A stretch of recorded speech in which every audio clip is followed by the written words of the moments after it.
Toontown Online was one of Disney's MMOs back in the day, but eventually closed on September 19, 2013.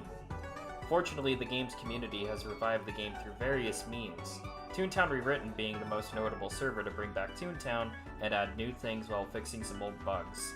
That server is not the main focus of this challenge, though. Through the efforts of preserving Toontown Online itself, Toontown Sunrise kept various eras of Toontown saved. Notably, 2010 Toontown Japan, 2012 Test Toontown, and 2013 Toontown Online. Since 2013, TTO is still accessible to this day, and I have grown much more accustomed to the mechanics of TTR, I have decided to challenge myself by going back to the version of the game I used to play with a bonus twist. Can I beat Toontown Online completely alone?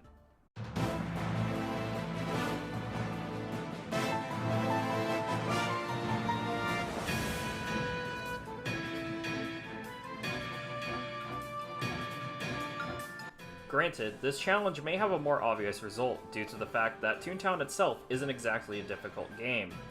Most of the player's strengths come from the fact that you're playing in a group, though. Without teammates, I have to handle all of my accuracy checks without stuns, I lose it on bonus damage through same gag combos, and I have 2 nearly useless gag tracks with another being completely unusable. I can still trivialize most of this challenge though with just some simple grinding, but I have some rules set in place to give myself a bit less leeway. The rules are as follows. 1. All tasks, cog fights, facilities, buildings, and boss fights must be done solo. I cannot get any friends or randoms to help me should I run into any of them. This rule does have a singular exception though, but we'll get to it soon. 2. I can obtain Activity Laugh as long as it can be done solo. This basically means I can get laugh boost from fishing, but that's about it. Gardening may be on the table, but it'll take a long while for a significant reward unless if I spend 4+ months doing this challenge. 3. The use of the Python injector is prohibited when tasking or getting Activity Laugh, but I can use it for gag training as long as it does not give progress to any task. I can also use it to grind for rewards from boss fights, but I must stop it before I get any laugh boosts from their respective suits. The injector's purpose is simply to make gag training and later reward farming less time-consuming, but this is something that a regular player can do as well without cheats. 4. Rewards have varying legality. Should I complete field offices, I can use their rewards at any point necessary. I cannot use VP, CFO, CJ, or CEO rewards until I have completed their respective boss fight at least once, and as long as their reward is obtainable before the current boss I am fighting. For example, I cannot use Unites in a VP or CFO run, but I can use VP SOS cards in a CFO run. 5. The use of glitches are allowed, should I find the chance to utilize any of them. While Toontown itself is not exactly the most polished game, there aren't any glitches that give me a significant gameplay advantage. This rule is more of a formality than anything.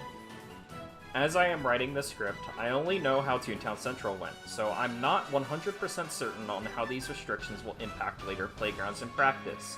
Either way, I will go over some bits about the TTC taskline. I will be doing this run on Dirt Kirby, a tune I have on TTR and made on TTO nearly a decade ago.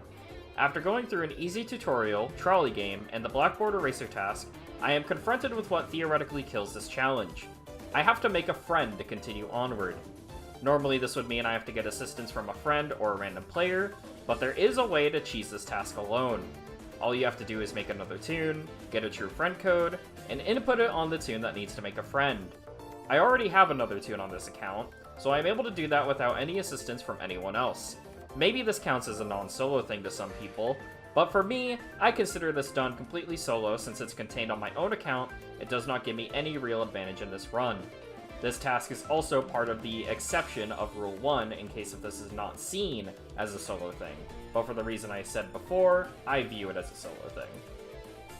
Really though, a large majority of the TTC taskline isn't anything to talk about. I have very low level gags and have to fight some of the weakest cogs in the game. Either way, I still have to be careful on how I choose my battles early on. Being below 20 laugh can make level 3 cogs threatening, and having incredibly low level throw makes it prone to missing. Without getting into the details too much, my low-level throw means that I have to work mostly with the base accuracy of the track in order to actually deal damage with it. But since the base accuracy is 75%, that is already the third lowest base accuracy gag in the game. Cogs having a negative value towards my accuracy doesn't make it any better, usually bringing it down to 73% or 65% depending on what cog I face. As I level up these gags though, I will get a natural permanent plus 10% accuracy bonus to them, which will eventually mitigate these issues. Fortunately, Squirt has a base accuracy of 95%, which makes it a reliable opener for nearly every fight, even when at level 1. It's a bit weaker than Throw, but I would rather take reliable low damage over inconsistent high damage. The damage bonuses from street props, while negligible, are at least a nice fallback in case if things go south or I calculate damage incorrectly. After completing Flippy's tasks, I get the option to pick between Tune-Up and Sound for the first gag track I get to learn. Tune-Up in a solo challenge is literally unusable, so I pick Sound. It's not going to be that powerful, but having another 95% base accuracy track with AoE and cleanup potential will prove useful later down the line, in order to save on throwing squirt gags. Now that I actually begin the TTC task line, I start off by talking to Professor Pete at his building rather than taking the task from Honey Haha. This is to set up the ability to do Professor Pete's task twice. In order to be more efficient, I will duplicate some tasks this way, and later manipulate some to give more favorable cogs. I will talk about the manipulation in a later part where it's relevant, but for duplication, it's as simple as taking the task from the shopkeeper first, completing it normally, and later grabbing it again from another shopkeeper or HQ officer. By doing Professor Pete's task twice, I get to avoid having to find a random task with a decent objective to get +1 laugh. I also do this for Honey Haha's task, as this allows me to skip doing Professor Wiggle's task, which would normally ask me to fight 6 bloodsuckers in TTC. Instead, I just get to fight another batch of level 3 cogs and get +2 laugh that way. I took a moment to start planting organic gags, which I go with Throw for the obvious case of organic cake. I would have done organic squirt, but considering that would mean I wouldn't have reliable coverage against level 11 cogs, I went with Throw instead. I also grabbed a laugh boost from fishing. Also for fun, I tried to do a field office since those tend to have only a few cogs depending on tier. Unfortunately, I was put up against a level 7 Gladhander, so I was guaranteed to lose in my current state. Oh well, maybe another time. Aside from that, Toontown Central's task line primarily consisted of just running around and battling tier 1 and 2 cogs on the street. As most fights were 1v1, I didn't really get put into any difficult situations, and was able to breeze right through the fights I did take. I was able to get up to level 3 Throw and Squirt when finishing things up. I had relatively good RNG for Sticky Loose Collect tasks, and all other tasks were simply to defeat a certain amount of cogs.